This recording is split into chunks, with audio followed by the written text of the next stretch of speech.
지금 미국에서 난리가 났습니다. 세계 외교계와 학계의 정점이라 불리는 국제관계학 교수가 하버드에서 열린 국제학술 대회 도중 갑자기 한국은 석유보다 귀한 자원을 갖고 있다는 폭탄 선언을 해버린 건데요. 현장에서 해당 교수의 발언을 들은 중국 대표단은 처음엔 말도 안 되는 소리라며 비웃었지만 불과 3분이 지나자 당황한 표정을 감추지 못한 채 노트북을 거칠게 다는 회의장을 급히 빠져나갔다고 합니다. 놀랍게도 해당 교수는 사실 한국이 자원을 활용하기 시작한 지 벌써 50년도 더 지났다며 전 세계가 그 가치를 뒤늦게 깨닫고 있다고 주장하고 있는 상황인데요.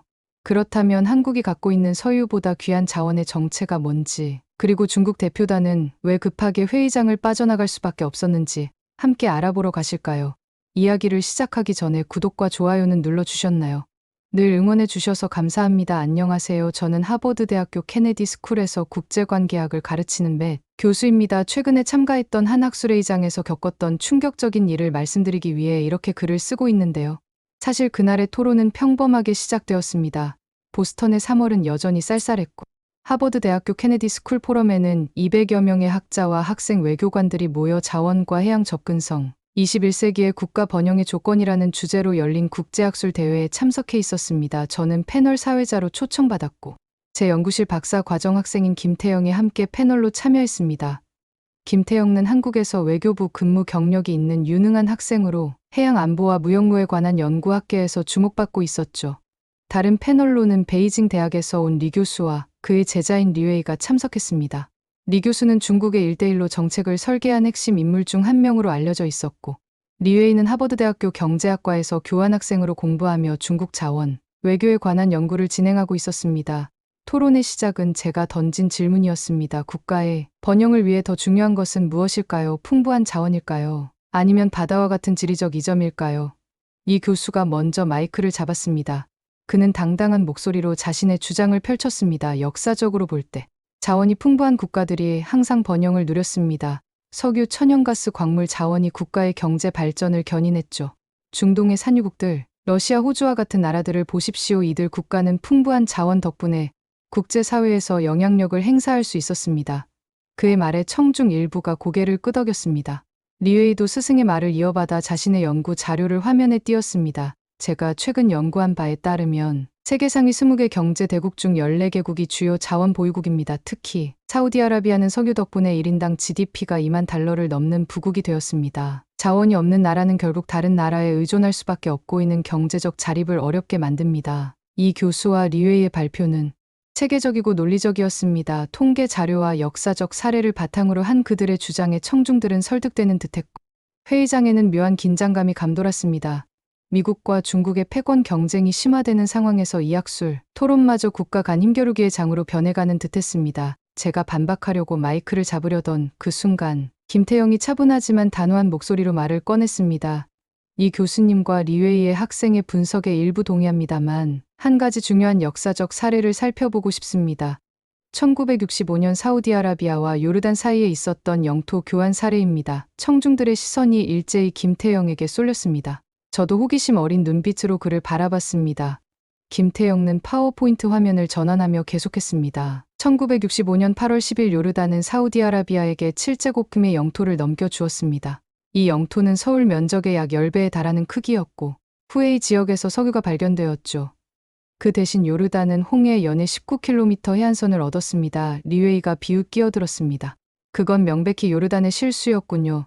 석유 같은 귀중한 자원을 단 19km의 해안선과 바꾸다니요. 하지만 김태영은 침착하게 자신의 논지를 이어갔습니다. 표면적으로는 그렇게 보일 수 있습니다. 하지만 흥미로운 점은 오늘날 요르단 사람들이 이 결정을 전혀 후회하지 않는다는 사실입니다. 그들은 왜 석유보다 바다를 선택했을까요? 회의장이 조용해졌습니다. 김태영이 화면을 넘기자 아카바 항구의 모습이 나타났습니다. 요르단은 이 한선을 통해 아카바 항을 건설할 수 있었고 이를 통해 내륙국의 운명에서 벗어나 세계와 연결될 수 있었습니다. 내륙국은 항상 주변국의 허락 없이는 해상 무역이 불가능합니다. 몽골을 생각해 보십시오. 엄청난 자원을 보유했지만 바다로 나가는 길이 없어 중국과 러시아에 의존할 수밖에 없습니다. 김태영의 분석은 계속되었습니다. 요르단은 작은 해안선을 통해 홍해와 인도양으로 나갈 수 있게 되었고 그 결과 아카바항은 요르단 경제의 생명선이 되었습니다. 현재 요르단 수출의 80%, 수입의 65%가 이 항구를 통해 이루어지고 있습니다. 이 말에 리 교수가 못마땅한 표정으로 질문했습니다. 그래도 요르단은 여전히 중동에서 가난한 국가 아닙니까? 반면 석유를 보유한 사우디아라비아는 G20 회원국이 되었죠. 김태영은 순간 말문이 막힌 듯했고, 그때 제가 개입했습니다. 리 교수님, 단기적인 부와 장기적인 지속 가능성은 다른 문제입니다. 석유는 언젠가 고갈되겠지만 바다는 영원히 존재합니다. 요르단은 석유 대신 무역로를 선택함으로써 미래를 내다본 것입니다. 바로 이 말이 회의장의 분위기를 긴장시킨 발언이었습니다. 내 교수의 얼굴이 불그락불그락해졌고 리웨이는 노트북을 세게 덮으며 불만을 표시했습니다. 이 교수가 차가운 목소리로 반박했습니다. 맥 교수님, 현실을 직시하십시오. 현대 세계에서 자원은 국가의 힘입니다. 사우디아라비아는 석유 덕분에 세계 정치에서 중요한 위치를 차지했습니다. 요르단은 작은 해안선이 있다고 해서 그들의 국제적 위치가 향상되었나요? 이 질문은 날카로웠고 저도 잠시 생각할 시간이 필요했습니다. 그런데 김태영이 다시 마이크를 잡았습니다. 리 교수님, 한국의 사례를 말씀드려도 될까요? 리 교수는 한국 이야기가 나오자 약간 당황한 기색이 역력했지만 어쩔 수 없이 고개를 끄덕였습니다. 한국은 천연 자원이 거의 없는 나라입니다.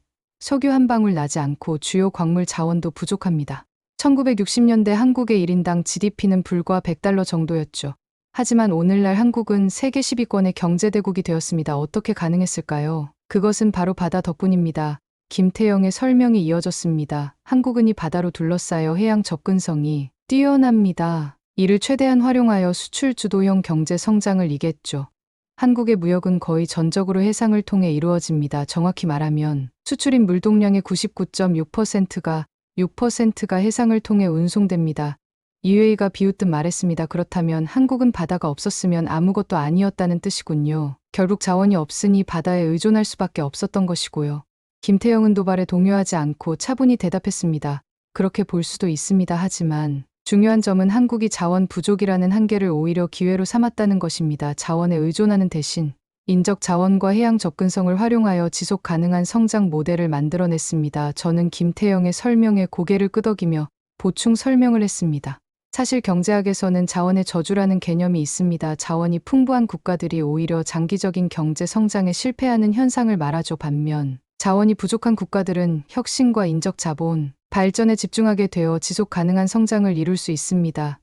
이 교수는 여전히 설득되지 않는 표정이었습니다. 그렇다면 중국은 어떻습니까? 중국은 자원도 풍부하고 해안선도 길죠. 우리가 지금 세계 제 경제대국이 된 이유도 그런 질이죠. 자원적 이점을 잘 활용했기 때문입니다. 이웨이가 스승의 말에 맞장구를 쳤습니다. 그렇습니다. 중국은 자원과 바다 모두를 갖추었기에 보다 완벽한 강대국 모델을 보여줄 수 있습니다. 한국과 같은 작은 나라들이 부득이하게 선택한 전략을 찬양할 필요는 없지 않을까요? 이 말에 김태영의 표정이 굳어졌고 저도 마음이 불편해졌습니다. 중국 측의 논리는 강대국 중심주의적 사고를 바탕으로 하고 있었고 이는 제가 학자로서 견지해온 가치관과 상충되는 것이었습니다. 그러나 토론은 이제 겨우 시작이었습니다. 저는 중국 측의 주장에 반박하려고 다시 마이크를 잡으려던 그 순간 청중석에서 한 손이 올라갔습니다. 그것은 동남아시아에서 온 젊은 학자였습니다. 질문이 있습니다. 중국이 남중국해를 군사적으로 통제하게 된다면 한국과 같은 나라들의 해상 무역로는 어떻게 될까요? 바다가 있어도 그것을 자유롭게 이용할 수 없다면 바다의 가치는 사라지는 것이 아닐까요? 이 질문은 토론의 방향을 완전히 바꿔놓았습니다. 리 교수와 리웨이의 얼굴에 미소가 번졌고 그들은 마치 기다렸다는 듯이 새로운 주제에 뛰어들었습니다. 이제 토론은 단순한 자원 대 바다의 비교를 넘어 지정학적 패권과 해양 통제권이라는 더 복잡한 영역으로 접어들고 있었습니다. 그리고 그 질문은 제가 전혀 예상하지 못했던 방향으로 토론을 이끌게 될 것이었습니다. 동남아 학자의 질문은 토론장에 묘한 긴장감을 가져왔습니다. 남중국의 문제는 국제 외교의 뜨거운 감자였고 미중 관계의 핵심 갈등 요소 중 하나였기 때문입니다. 저는 사회자로서 토론이 지나치게 정치적으로 흐르는 것을 경계하면서도 이 질문이 우리 주제의 본질을 더 깊이 들여다볼 기회라고 생각했습니다. 김태영이 먼저 반응했습니다. 그의 눈빛이 이전과 달리 강한 열정으로 빛났습니다. 좋은 질문입니다. 바다의 가치는 단순히 물리적 접근성뿐만 아니라 그 바다를 자유롭게 이용할 수 있는 권리와도 밀접한 관련이 있습니다. 한국의 사례를 좀 더 구체적으로 말씀드려 보겠습니다. 김태영은 화면에 부산항의 항공사진을 띄웠습니다. 수많은 선박과 컨테이너들로 가득한 거대한 항만의 모습이 인상적이었습니다. 이곳은 부산항입니다. 1875년 개항한 한국 최초의 근대적 무역항인 부산항은 현재 세계 유비권의 컨테이너 항만으로 성장했습니다. 특히 주목할 점은 부산항이 세계에서 두 번째로 큰 환적 허브라는 사실입니다. 현재 부산항이 기항하는 국제 정기 노선은 287개에 달하며 있는 한국이 단순히 자국 화물뿐만 아니라 글로벌 해상 물류의 중심지 역할을 하고 있음을 의미합니다. 화면이 전환되어 다양한 통계 자료가 나타났습니다. 1년 한국은 무역액 1조 달러를 돌파하며 세계 9대 무역국에 진입했습니다. 현재는 세계 6위의 수출국이죠. 그런데 이 무역의 90.6%가 해상을 통해 이루어진다는 점을 강조하고 싶습니다. 이는 바다가 한국 경제에 얼마나 중요한지를 단적으로 보여줍니다. 이 교수가 코웃음을 치며 말했습니다. 그래서 제 질문이 더욱 의미가 있는 것 아닙니까? 한국은 자원이 없기 때문에 바다에 의존할 수밖에 없고 그 바다마저 중국 같은 강대국의 영향력 아래에 있다면 한국의 경제적 자립성은 결국 환상에 불과한 것 아닐까요? 김태영의 표정이 굳어졌지만 그는 침착하게 대답했습니다. 리 교수님, 바다는 어느 한 국가의 소유물이 아닙니다. 유엔이안과 협약에 따르면 공해서의 항행의 자유는 모든 국가에 보장된 권리입니다. 남중국해는 중국만의 바다가 아니라 국제 수역입니다. 이 말에 리웨이가 자리에서 벌떡 일어나 목소리를 높였습니다. 중국의 역사적 권리를 무시하는 발언입니다. 구단선은 중국의 전통적인 해양 경계이며 우리는 단지 역사적 권리를 회복하고 있을 뿐입니다. 회의장이 술렁이기 시작했습니다. 저는 급히 개입했습니다. 진정하세요. 리웨이의 학생, 우리는 학술적 논의를 하고 있습니다. 감정적으로 대응하기보다는 사실과 논리에 기반한 토론을 이어갔으면 합니다. 리웨이는 불만스러워 보였지만 자리에 앉았습니다. 그러나 리 교수는 여전히 공세를 멈추지 않았습니다. 맥 교수님, 현실을 직시해야 합니다. 중국은 이미 남중국해에 다수의 인공섬을 건설했고 군사시설을 갖추고 있습니다. 또한 중국 해군은 급속도로 성장하여 이제 아시아 최강의 해군력을 보유하고 있죠. 이런 상황에서 중국이 원한다면 얼마든지 해상 교통로를 통제할 수 있습니다. 리수는 화면을 전환하여 남중국해의 지도와 중국 해군력 증강 통계를 보여주었습니다. 2010년대 중반 이후 중국은 스프래틀리 군도에 약 3,200에커에 달하는 인공섬을 건설했고 이곳에 군사 기지와 활주로를 설치했습니다. 우리가 양보한다고 해도 대만과 필리핀, 베트남 등이 불법적으로 토를 당연히 회복할 권리가 있습니다. 청중 사이에서 술렁임이 커졌고 특히 동남아시아에서 운학자들의 표정이 어두워지는 것을 볼 수 있었습니다. 중국의 주장이 얼마나 공격적이고 일방적인지를 실감하는 순간이었습니다. 리웨이가 리 교수의 말에 힘을 보태며 말했습니다. 중국이 남중국해를 장악하면 한국을 포함한 동아시아 국가들의 해상 교통로는 우리의 통제 아래 놓이게 됩니다. 이것이 바로 현실입니다. 바다에 접근할 수 있다고 해서 그 바다를 마음대로 이용할 수 있는 것은 아닙니다. 김태영의 얼굴이 부러졌지만 그는 전문가다운 침착함을 유지했습니다. 그가 다시 마이크를 잡았습니다. 이 교수님과 리웨이의 학생의 주장은 국제법적으로 타당성이 없습니다. 6년 해그 상설 중재제 재판소는 중국의 구단선 주장이 법적 근거가 없다고 판결했습니다. 그리고 설사 중국이 물리적으로 남중국해를 통제하려 한다고 해도 한국의 해상 교육은 결코 취약하지 않습니다. 김태영은 세계 지도를 화면에 띄웠습니다. 한국은 동쪽으로는 동해를 통해 태평양과 미주로, 남쪽으로는 남해를 거쳐 동남아 미진도양으로, 서쪽으로는 서해를 통해 중국 및 세계 각지로 향하는 해상항을 확보하고 있습니다. 다양한 해상 루트를 갖고 있어 특정 지역에 의존하지 않는 것이 한국 해상 물류의 강점입니다. 그러나 리웨이는 비웃듯 반박했습니다. 그렇게 말씀하시지만 결국 한국 무역의 상당 부분이 남중국해를 통과하지 않습니까? 유럽이나 중동, 아프리카로 가는 길은 반드시 남중국해를 지나야 하고 있는 중국의 영향력 아래 있다는 뜻입니다.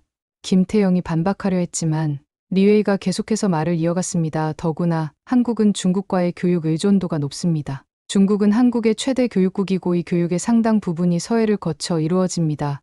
결국 한국은 중국의 협조 없이는 경제를 유지할 수 없다는 것이 현실입니다. 이번에는 제가 직접 나서서 반박했습니다. 리웨이의 학생 교육 의존도와 해양 접근성은 별개의 문제입니다. 한국이 중국과 많은 교역을 한다고 해서 중국이 한국의 해상 교통로를 통제할 권리가 있다는 뜻은 아닙니다. 그리고 한국은 내륙국인 몽골이나 에티오피아와 달리 바다에 직접 접근할 수 있다는 근본적인 이점이 있습니다. 저는 잠시 숨을 고르고 계속했습니다. 몽골이나 내륙, 아프리카 국가들을 생각해 보세요. 이들 국가는 광물 자원이 풍부함에도 불구하고 해외로 수출하려면 반드시 주변국의 영토를 통과해야 합니다. 몽골은 러시아나 중국의 허락 없이는 어떤 물건도 수출입할 수 없습니다. 이런 국가들은 자원이 있어도 지리적 제약으로 인해 발전의 한계가 있습니다. 이 교수가 다시 끼어들었습니다. 그렇다면 앤더슨 교수님이 말씀하신 대로 지리적 이점과 군사력이 자원보다 더 중요하다는 점을 인정하시는 겁니까? 중국이 남중국해에서 군사적 우를 점하고 있다면 결국 중국이 가장 유리한 위치에 있다는 뜻 아닙니까? 이 질문은 제 논리를 교묘하게 비틀어 이용하려는 것이었습니다. 저는 잠시 생각을 정리했습니다. 토론이 자꾸만 정치적이고 군사적인 영역으로 흘러가고 있었고 이는 제가 원래 의도했던 방향이 아니었습니다. 이 교수님, 제가 강조하고 싶은 것은 지속 가능한 번영입니다. 군사력으로 단기적 이익을 얻을 수는 있을지 모르지만 그것이 장기적인 국가 번영이 토대가 될 수는 없습니다. 국제 협력과 규칙, 기반 질서가 모든 국가의 번영에 더 도움이 됩니다. 제 말에 청중 일부가 박수를 치기 시작했습니다. 그러나 리 교수와 리웨이의 표정은 더욱 굳어졌습니다. 토론은 점점 더 감정적인 방향으로 흘러가고 있었습니다. 김태형이 다시 마이크를 잡았습니다. 저는 조금 다른 관점에서 접근하고 싶습니다. 바다의 가치는 단순히 무역로에만 있는 것이 아닙니다. 한국은 바다를 통해 세계적인 조선 산업을 발전시켰습니다. 현대중공업, 삼성중공업, 대우조선해양과 같은 한국 조선소들은 세계 시장의 40% 이상을 점유하고 있습니다. 화면에는 거대한 LNG선을 건조하는 한국 조선소의 모습이 나타났습니다. 또한 한국은 세계 최고 수준의 항만 인프라를 갖추고 있습니다. 부산항은 세계에서 가장 효율적인 항만 중 하나로 컨테이너 처리도 매우 빠르며 최첨단 자동화 시스템을 갖추고 있습니다. 그러나 리웨이는 여전히 비웃는 표정을 지었습니다. 그래봤자 한국 해군은 중국 해군에 비할 바가 못 됩니다. 결국 힘의 논리가 중요한 것 아닙니까? 해상 교통로를 지킬 군사력이 없다면 아무리 좋은 항만과 조선 기술을 가져도 소용없습니다. 이 말에 회의장이 갑자기 조용해졌습니다. 리웨이의 발언은 모골적인 군사적 위협으로 들렸고 이는 학술 토론의 범위를 넘어서는 것이었습니다. 주최 측 관계자들이 불안한 표정으로 서로를 쳐다보았고 저도 토론의 방향을 바꿔야 한다고 느꼈습니다.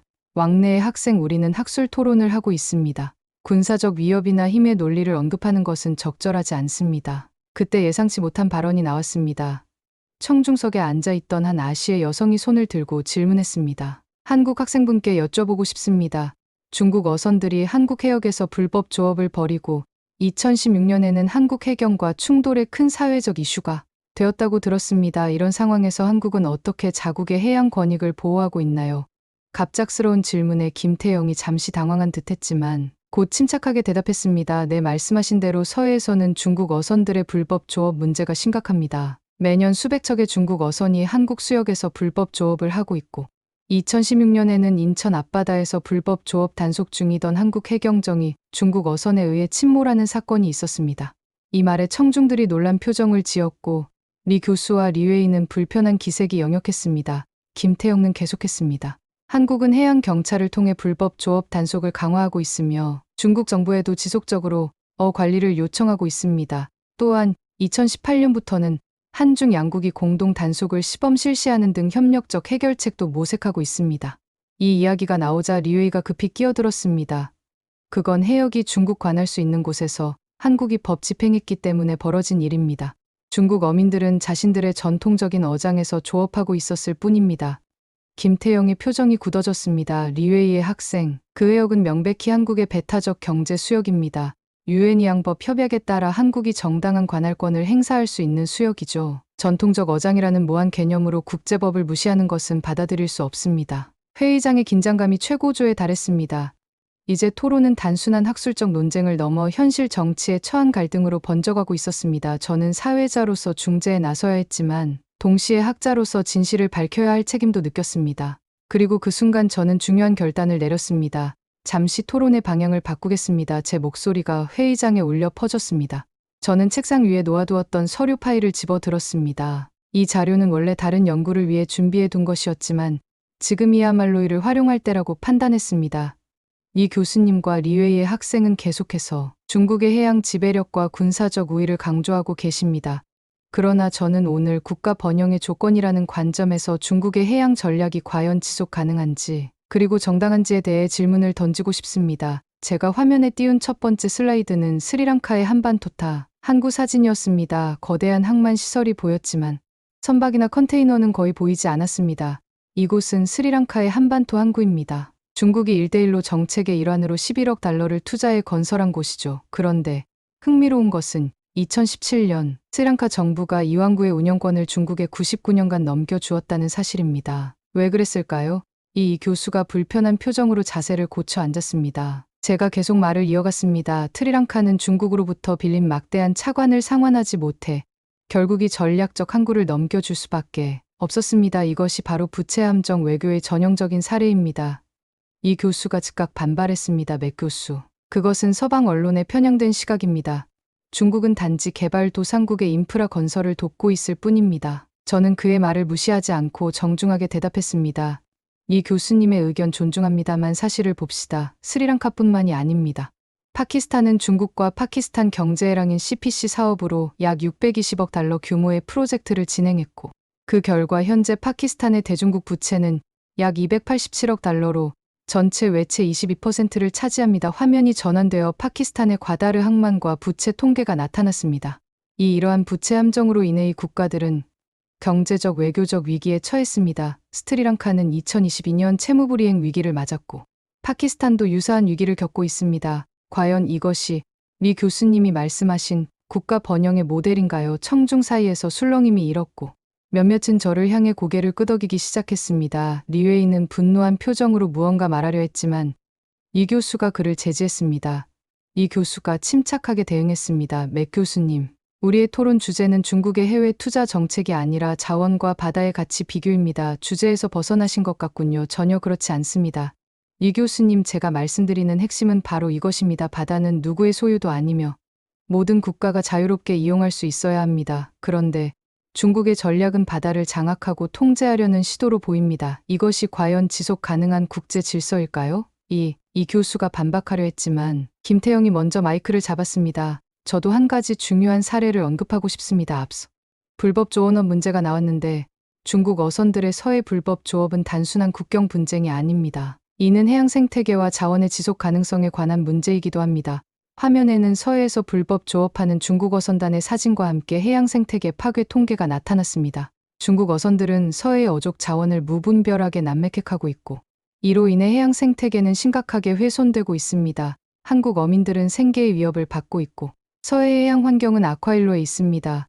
김태영이 잠시 숨을 고르고 계속했습니다. 반면 한국은 지속 가능한 어을 위해 노력하고 있습니다. 어획량 제한 금어기 설정, 해양보호구역 지정 등을 통해 해양 자원을 보호하고 있죠. 이것이 바로 책임 있는 해양 국가의 모습입니다. 리웨이가 더 이상 참지 못하고 끼어들었습니다. 그건 서해가 본래 중국 영해나 다름없는데 한국이 과도하게 단속하는 것입니다. 중국 어민들은 수천 년 동안 그 바다에서 조업해왔습니다. 그러자 청중 한 사람이 소리쳤습니다. 국제법에 따르면 그 해역은 한국의 배타적 경제 수역입니다. 회의장이 점점 더 소란스러워졌고 저는 사회자로서 통제력을 되찾아야 한다고 느꼈습니다. 진정하세요. 여러분, 우리는 학술적 토론을 하고 있습니다. 감정적으로 대응하기보다 사실의 근거의 의견을 나눠주시기 바랍니다. 잠시 회의장이 조용해지자 저는 다시 말을 이어갔습니다. 지금까지 우리는 바다와 자원의 가치에 대해 논의해왔습니다. 이제 좀 더 구체적인 사례를 통해 이 문제를 살펴보고 싶습니다. 화면에는 한국 경제 성장의 그래프가 나타났습니다. 한국은 1960년대 초반만 해도 1인당 GDP가 100달러에 불과한 세계 최빈국 중 하나였습니다. 석유 한 방울 나지 않고 주요 광물 자원도 부족했죠. 그런데 어떻게 지금의 경제 강국으로 성장할 수 있었을까요? 김태영이 자신감 있게 설명을 이어갔습니다. 한국은 자원 부족이라는 한계를 인적자본과 해양 접근성으로 극복했습니다. 정부 주도의 수출 지향 산업화 전략과 국민들의 교육열에 힘입어 경공업에서 중화학공업, 그리고 첨단 산업으로 산업 구조를 고도화했죠. 화면에는 부산항의 컨테이너 터미널과 거대한 선박들이 나타났습니다. 특히 한국은 항만 인프라에 대해 규모 투자를 했습니다. 부산항, 인천항, 광양항 등을 현대화하여 대형 선박을 수용하고 물류 효율을 극대화했죠. 그 결과 한국은 삼성전자, 현대자동차, LG 같은 글로벌 기업들을 탄생시켰고 이들 기업의 제품은 바다를 통해 전 세계로 수출되고 있습니다. 리웨이가 비웃듯 말했습니다. 그래봤자 한국 경제는 중국의 심에 불과합니다. 규모가 중요하지 않습니까? 이 말에 김태영이 침착하게 대응했습니다. 규모만이 전부는 아닙니다. 1인당 국민 소득, 삶의 질, 민주주의, 사회 안전망 등 다양한 지표에서 한국은 세계적으로 높은 평가를 받고 있습니다. 특히 한국의 성장은 지속 가능하고 균형 잡힌 발전이었다는 점이 중요합니다. 제가 그의 말을 이어받았습니다. 그리고 한국의 성장 모델은 많은 개발도상국들에게 롤모델이 되고 있습니다. 자원이 부족한 나라도 올바른 정책과 인적 자본 개발, 그리고 바다와 같은 지리적 이점을 활용하면 선진국으로 도약할 수 있다는 희망을 보여주고 있기 때문입니다. 이 교수가 불만스러운 표정으로 끼어들었습니다. 그렇다 하더라도 결국 한국의 경제 성장은 미국이라는 강대국의 군사적, 경제적 지원이 있었기에 가능했던 것입니다. 한국 혼자의 힘으로 이룬 것이 아니죠. 김태영의 표정이 굳어졌지만 그는 조용히 깊은 숨을 들이쉬고 대답했습니다. 초기 발전 단계에서 미국의 지원이 있었던 것은 사실입니다. 그러나 한국은 그 지원을 받아 자체적인 발전 역량을 키웠고 결국 자립적인 경제 강국으로 성장했습니다. 오늘날 한국의 성취는 한국인의 노력과 지혜의 결과입니다. 저는 토론의 방향을 다시 원점으로 돌리기로 했습니다. 우리가 처음에 논의했던 요르단의 사례로 돌아가 보겠습니다. 요르단이 잠재적 유전지를 포기하고 실로미터의 해안선을 선택한 결정은 당시에는 어리석어 보였을지 모릅니다. 그러나 장기적으로 볼 때 그것은 현명한 선택이었습니다. 화면에는 요르단의 아카바 항구와 그곳에서 이루어지는 활발한 무역 활동의 모습이 나타났습니다. 요르단은 이 작은 해안선을 통해 아카바항을 개발했고 이를 통해 홍해와 연결되어 세계 무역에 참여할 수 있게 되었습니다. 현재 아카바항은 요르단 수출의 80%, 수입의 65%를 처리하고 있으며 요르단 경제의 생명선이 되었습니다. 저는 잠시 멈추고 청중을 둘러보았습니다. 많은 사람들이 집중해서 듣고 있었고 몇몇 메모를 하고 있었습니다. 이것이 바로 제가 바다는 석유보다 귀하다고 말한 이유입니다. 석유는 언젠가 고갈되지만 바다는 영원히 존재하며 지속적인 가치를 제공합니다. 요르단과 한국의 사례는 국가의 장기적 번영을 위해서는 일시적인 자원의 축곡보다 지속 가능한 해양 접근성이 더 중요할 수 있다는 것을 보여줍니다. 리 교수는 여전히 불만족스러운 표정이었지만 이회의 얼굴에서는 약간의 혼란이 읽혔습니다. 그는 뭔가 깊이 생각하는 듯했습니다. 토론은 이제 새로운 국면으로 접어들고 있었습니다. 중국 측의 강력한 자원 중심 논리가 조금씩 흔들리기 시작한 것입니다. 그리고 제 발언 이후 청중들이 우리 쪽으로 더 관심을 기울이는 것이 느껴졌습니다. 김태영이 기회를 놓치지 않고 화면을 다음으로 넘겼습니다. 그곳에는 한국 조선소에서 건조 중인 거대한 선박들의 모습이 있었습니다. 한국의 조선업은 세계 1위입니다. 현대중공업, 삼성중공업, 대우조선과 같은 한국 조선소들은 세계 시장의 약 37%를 차지하고 있습니다. 특히 고부가 가치 선박인 LNG, 음번 시장에서는 세계 발주량의 70% 이상을 한국이 수주하고 있습니다. 리웨이가 끼어들었습니다. 중국도 조선업에서 빠르게 성장하고 있습니다. 몇 년 내에 한국을 추월할 것입니다. 김태영은 미소를 지으며 대답했습니다. 그렇습니다. 중국 조선업의 성장은 인상적입니다. 하지만 중요한 것은 단순한 시장 점유율이 아니라 기술력과 품질. 한국 조선업은 기술 혁신을 통해 친환경 선박 LNG, 이중연료, 추진선자유로낭 선박 등 미래 선박 시장을 주도하고 있습니다. 그는 이어서 한국 반도체 산업에 대해 설명했습니다. 한국은 또한 세계 메모리 반도체 시장의 약 60%를 점유하고 있습니다. 삼성전자와 SK하이닉스는 D램 시장이 71%, 랜드플래시 시장이 53%를 차지하고 있죠. 이러한 첨단 산업의 발전은 바다를 통한 글로벌 공급망 접근성이 있었기에 가능했습니다. 이 교수가 고개를 저으며 말했습니다.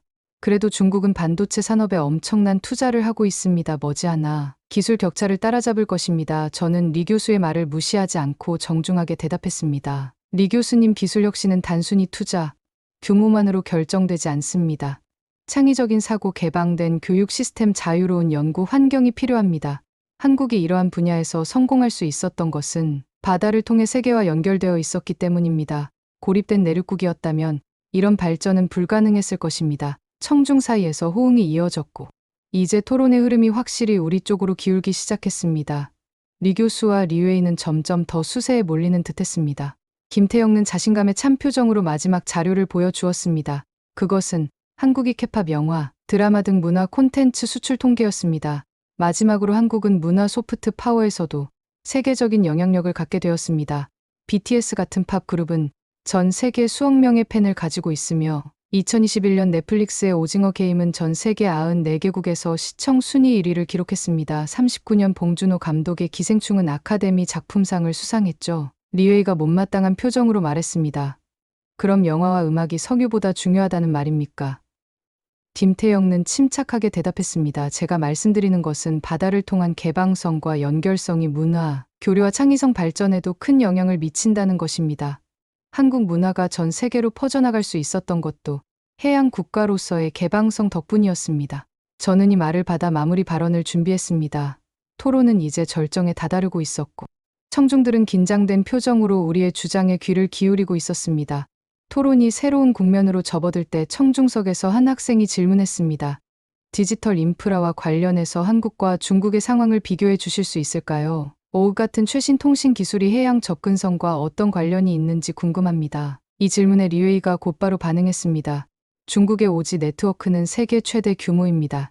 2022년 말까지 중국은 5G 기지국 222만 개를 설치했고 가입자 수는 5억 명을 넘었습니다. 한국은 어떻습니까? 기지국 몇 개나 있죠? 김태영이 잠시 당황한 듯했지만 곧 침착하게 대답했습니다. 물론 중국의 5G 인프라 규모는 세계 최대입니다. 그러나 중요한 것은 절대적 숫자가 아니라 품과 활용도입니다. 한국은 2019년 4월 세계 최초로 5G 상용화를 시작했고 인구 대비 보급률과 속도 면에서는 세계 최고 수준입니다. 한국의 평균 5G 다운로드 속도는 400Mbps 이상으로 세계 최상위권에 속합니다. 그는 화면에 한국의 스마트 도시와 디지털 인프라 사례를 보여주었습니다. 더 중요한 것은 이러한 디지털 인프라가 어떻게 활용되느냐입니다. 한국은 개방적인 인터넷 환경 속에서 혁신적인 디지털 서비스를 발전시켜 왔습니다. 반면 중국의 경우 김태영이 말을 잠시 멈추자 저는 그 빈틈을 채워 넣었습니다. 중국의 경우는 만리방화벽으로 불리는 인터넷 검열 시스템이 있어 구글, 페이스북, 유튜브 등 해외 주요 사이트 접속이 차단되어 있습니다. 이런 폐쇄적 환경은 창의성과 글로벌 정보 교류를 제한할 수 있습니다. 이 교수가 불편한 표정으로 끼어들었습니다. 그건 우리의 문화 안보를 위한 필요한 조치입니다. 서구 가치가 무분별하게 유입되는 것을 방지하고 있을 뿐입니다. 저는 고개를 끄덕이며 차분하게 대응했습니다. 이 교수님의 입장 이해합니다. 각 국가는 자국의 가치관에 따라 정책을 권리가 있습니다. 하지만 제가 주목하는 것은 그러한 정책이 장기적으로 어떤 결과를 가져오느냐입니다. 개방성과 자유로운 정보 교류는 혁신과 창의성의 핵심 요소입니다. 김태영이 다시 발언권을 얻었습니다. 디지털 인프라와 인터넷 환경의 차이는 결국 문화 소프트 파워에도 영향을 미칩니다. 한국의 케팝 드라마, 영화 등이 전 세계적으로 인기를 끌 수 있었던 것은 개방적인 창작 환경과 자유로운 표현이 가능했기 때문입니다. 이웨이가 벌떡 일어나 항의했습니다. 중국 문화도 세계적으로 인정받고 있습니다. 공자학원은 전 세계 500여 곳에 설립되어 중국어와 문화를 가르치고 있고 중국 영화와 드라마도 해외에서 인기가 있습니다. 김태영은 천천히 고개를 끄덕이며 말했습니다. 물론 중국 문화의 가치와 매력을 부정하는 것이 아닙니다. 하지만 공자학원의 경우 미국과 유럽의 여러 대학에서 학문적 자유침해, 우려로 폐쇄된 사례가 있다는 점도 간과할 수 없습니다. 문화는 정치적 선전이 아닌 자발적인 매력과 감동으로 확산될 때 진정한 소프트 파워가 됩니다. 청중 속에서 잠시 술렁임이 일었고 한중동 출신 학자가 질문했습니다. 한국의 방위 산업에 대해서도 말씀해 주실 수 있나요? 최근 폴란드가 대규모로 한국산 무기를 구매했다는 소식이 있었는데 이것이 한국의 해양 전략과 어떤 관련이 있는지 궁금합니다. 이 교수가 눈을 휘동그레 뜨며 김태영을 바라봤습니다. 이는 그가 예상치 못한 질문이었음이 분명했습니다. 김태영은 자신감 있게 대답했습니다. 네, 한국은 최근 방위 산업에서도 괄목할 만한 성과를 거두고 있습니다. 2022년 폴란드는 K 전차 980대 K9, 자주포 648문 FA50 경공격기 48대 등 대규모 계약을 체결했습니다. 이는 한국 방산 역사상 최대 규모의 수출이었죠. 화면에는 폴란드로 수출되는 K 전차와 K9 자주포의 사진이 나타났습니다. 중요한 점은 한국 무기가 품성으로 인정받고 있다는 것입니다. 특히 서방권 나토 국가인 폴란드가 한국 무기를 선택했다는 것은 그 성능과 기술력을 국제적으로 인정받았다는 의미입니다. 리웨이가 비웃듯 말했습니다. 그래봤자 중국 군사력에 비하면 아무것도 아닙니다. 중국은 2척의 항공모함을 보유하고 있고 스텔스 전투기도 개발했습니다. 한국은 항공모함 하나도 없지 않습니까? 저는 침착하게 대응했습니다. 리웨이의 학생 군사력의 규모만이 전부가 아닙니다. 더 중요한 것은 기술의 품질과 국제적 신뢰입니다. 한국산 무기는 품질과 성능 면에서 세계적으로 인정받고 있으며 이는 한국이 연구 개발과 정밀 제조 역량을 키워왔기 때문입니다. 김태영이 보충 설명을 했습니다. 사실 한국 방산의 성공은 해양 국가로서의 이점과도 연결됩니다. 한국은 조선 기술과 정밀 제조 능력을 바탕으로 군함과 잠수함도 수출하고 있으며 무기 체계의 핵심 부품인 첨단 센서와 전자 장비 제조에서도 강점을 보이고 있습니다. 이러한 부품들은 글로벌 공급망을 통해 세계로 수출되는 데 역시 해상 물류가 핵심입니다. UAE가 재차 반박하려 했지만 청중석에서 또 다른 질문이 나왔습니다. 이번에는 유럽에서 온 학자였습니다. 전기차 배터리 산업에서 한국과 중국의 경쟁 구도는 어떻습니까? 이 분야도 자원과 해양 접근성과 관련이 있나요? 김태영의 얼굴에 미소가 번졌습니다. 그는 준비가 되어 있었습니다. 좋은 질문입니다. 전기차 배터리는 미래 산업의 핵심이며 이 분야에서 중국과 한국은 치열한 경쟁을 벌이고 있습니다. 중국의 CATL이 세계 시장 점유율 1위이고 한국의 LG 에너지 솔루션 SK온 따르고 있습니다. 화면에는 전 세계 배터리 시장 점유율 그래프가 나타났습니다. 중국이 양적으로는 앞서고 있지만 한국 배터리는 품질과 안전성 면에서 높은 평가를 받고 있습니다. 특히 테슬라, GM, 폭스바겐 등 글로벌 완성차 업체들이 한국 배터리를 선호하는 이유는 신뢰성 때문입니다. UAE가 끼어들었습니다. 그래도 중국 배터리 생산량은 한국의 2배 이상입니다. 김태영은 차분히 대답했습니다. 맞습니다. 하지만 배터리 산업의 핵심은 원자재 확보와 기술 혁신입니다. 한국은 리튬, 코발트, 니켈 등 핵심 원자재가 거의 나지 않지만 해상 무역을 통해 안정적으로 공급받고 있습니다. 또한 에너지 밀도와 안전성을 높이는 기술 혁신에 집중하고 있죠. 저는 그의 설명을 보완했습니다. 이게 바로 우리 토론의 핵심입니다. 자원이 풍부한 것만으로는 충분하지 않습니다. 중요한 것은 그 자원을 어떻게 활용하느냐, 그리고 자원이 없다면 어떻게 그 한계를 극복하느냐입니다. 한국은 해양 접근성을 통해 자원 부족이라는 한계를 극복하고 오히려 그것을 기술 혁신의 동력으로 삼았습니다. 이 교수가 불만스러운 표정으로 고개를 저었습니다. 맥 교수님, 빔학생 여러분의 주장은 일부 설득력이 있습니다만 현실은 여전히 자원과 규모가 국가의 힘을 결정합니다. 중국은 막대한 자원과 14억 인구를 바탕으로 세계 최대 경제 대국으로 성장할 것이며 바다도 우리의 영향권 아래에 있을 것입니다. 그의 발언은 다소 위협적으로 들렸고 회의장에는 불편한 침묵이 감돌았습니다. 그때 청중석에서 또 다른 질문이 나왔습니다. 이번에는 아프리카 출신 학자였습니다. 환경 문제는 어떻습니까? 중국의 미세먼지 문제가 심각하고 그것이 한국에도 영향을 미친다고 들었습니다. 이 문제는 두 나라의 관계와 지속 가능한 발전에 어떤 영향을 주고 있나요? 이 질문에 리 교수가 불편한 표정을 지었지만 김태영이 먼저 대답했습니다. 네, 중요한 포인트를 짚어주셨습니다. 환경 문제, 대기업은 국경을 초월한 문제입니다. 한국의 미세먼지는 약 30에서 40%가 중국발 오염 물질로 추정되며 이는 한중 관계의 중요한 현안입니다. 화면에는 서울의 미세먼지 심각 상황과 중국 베이징의 스모그 사진이 나타났습니다. 한국은 환경과 사회, 지배 구조인 ESG 경영과 그린 뉴딜 정책을 통해 친환경 에너지로의 전환을 추진하고 있습니다. 특히 상품력 발전 같은 재생 에너지에 큰 투자를 하고 있죠. 2030년까지 해상폭력 14, 3GW 설치가 목표입니다. 이 교수가 방어적으로 대응했습니다. 중국도 환경 문제 해결을 위해 노력하고 있습니다. 우리는 2060년까지 탄소 중립을 달성하겠다고 선언했고 베이징의 대기질도 최근 몇 년간 크게 개선되었습니다. 저는 정중하게 말했습니다. 이 교수님 말씀대로 중국도 환경 개선을 위해 노력하고 있는 것은 사실입니다. 하지만 여전히 중국은 세계 최대 온실가스 배출국이며 남중국해에서의 인공섬로 인한 산호초 파괴 등 해양 환경 훼손도 심각한 문제입니다. 김태영이 보충 설명을 했습니다. 한국은 친환경 선박 기술 개발에도 앞장서고 있습니다.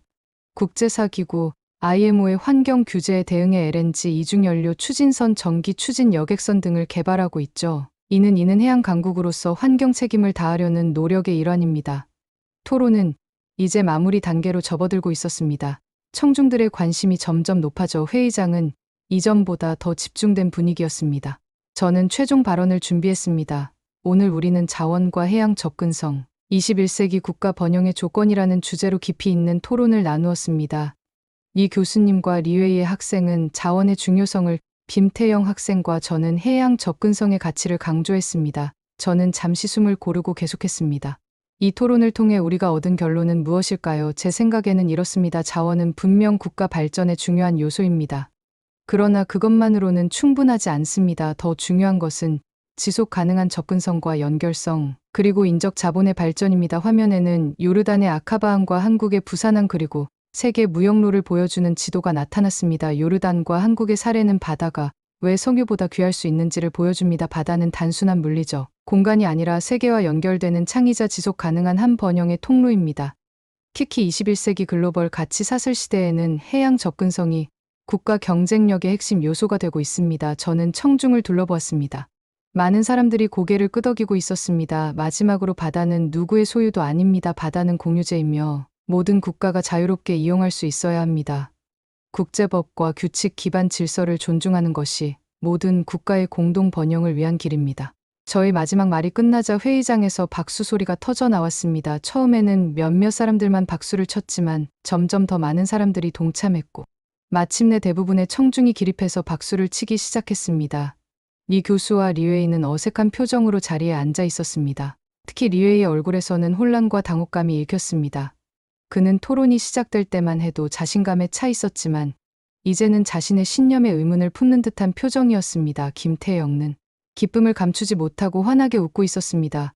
그는 제게 손을 내밀었고 우리는 서로 악수를 나누었습니다. 토론이 끝난 후 리 교수는 서둘러 자리를 떠났지만 리웨이는 남았습니다. 그는 잠시 망설이다가 우리에게 다가왔습니다. 교수님, 빔 선배, 오늘 토론은 정말 흥미로웠습니다. 솔직히 말하면 처음에는 자원의 중요성만 생각하고 있었는데 바다의 가치에 대해 깊이 생각해 볼 수 있는 계기가 되었습니다. 김태영이 미소를 지으며 말했습니다. 리웨이, 토론은 서로 배우는 과정이지 단순히 이기고 지는 게임이 아니야. 내가 중국의 발전과 잠재력을 자랑스러워하는 것처럼 나도 한국이 어려운 환경을 극복하고 이룬 성취를 자랑스러워해. 중요한 건 우리가 서로 존중하고 배우는 거지. 리웨이는 잠시 생각에 잠기더니 고개를 끄덕였습니다. 그렇군요. 앞으로 더 많은 것을 배우고 싶습니다. 그리고 사실 저도 한국 문화를 좋아해요. 특히 BTS 음악을요. 하지만 그건 비밀로 해주세요. 우리 셋은 함께 웃었고 그 순간 제가 학자로서 가장 보람을 느끼는 순간 중 하나였습니다. 토론은 끝났지만 지식과 상호 이해의 씨앗은 이제 막 뿌려진 것이었습니다. 이렇게 우리의 토론은 예상치 못한 방향으로 전개되었고 값진 교훈을 남겼습니다. 바다는 석유보다 귀하다는 단순한 주장을 넘어 국가의 진정한 번영이 무엇인지, 그리고 지속 가능한 미래를 위해 어떤 가치를 소중히 여겨야 하는지에 대한 깊은 성찰의 기회가 되었습니다. 그날 토론 이후 김태영은 더욱 자신감 있는 학자로 성장했고 리웨이는 더 열린 사고를 가진 학생이 되었습니다. 그리고 저는 다시 한번 학문의 힘과 대화의 중요성을 깨달았습니다. 그래서 그러는데 여러분은 한국에 또 어떤 자원이 있다고 생각하시나요? 오늘의 사연은 어떠셨나요? 오늘의 사연이 마음에 드셨다면 좋아요만 한번 눌러주세요. 1초밖에 안 걸리지만 좋아요를 한번 눌러주시면 더 좋은 사연을 소개해드리는데 큰 힘이 된답니다. 긴 영상 시청해주셔서 감사합니다. 오늘도 행복한 하루 보내세요.